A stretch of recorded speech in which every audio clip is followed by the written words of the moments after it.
Hi friends, இது பார்த்தீங்கன்னா இந்த சாட்டின் ஃபேப்ரிக்கை வந்து ஸ்டிச் பண்ணி முடிச்சாச்சு. அதுதான் இப்போ பார்த்துட்ருக்கோம். இது பேண்ட்டு.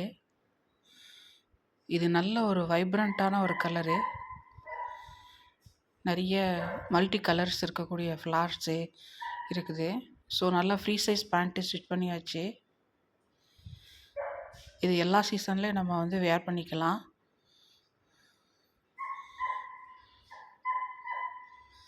அடுத்தது டாப்பு. ஆல்ரெடி மெட்டீரியல் வந்து ரொம்ப ஷைனிங்காக இருந்தனால நான் வந்து இதில் சிம்பிளாகவே ஒர்க் பண்ணியாச்சு. இதில் கோல்டன் கலர் லேஸ் வச்சு ஸ்டிச் பண்ணியிருக்கிறேன் நெக்குக்கு. இதில் ஒரு டைப்பு இது கொடுத்துருக்கேன். அப்புறம் ஸ்லீவுக்கு வேறு ஒரு டைப்பு இது கொடுத்துருக்குறேன். நேரில் பார்க்கையில இன்னுமே நல்ல வைப்ரண்ட்டாக இருக்கும். ஒரு பார்ட்டி வேர் கூட நம்ம வேர் பண்ணிக்கலாம். அந்த மாதிரி தான் இருக்கும். ஃபைனலி அவுட்ஃபிட் இந்த மாதிரி தான் வந்திருந்தது. ஓகே, பாய்.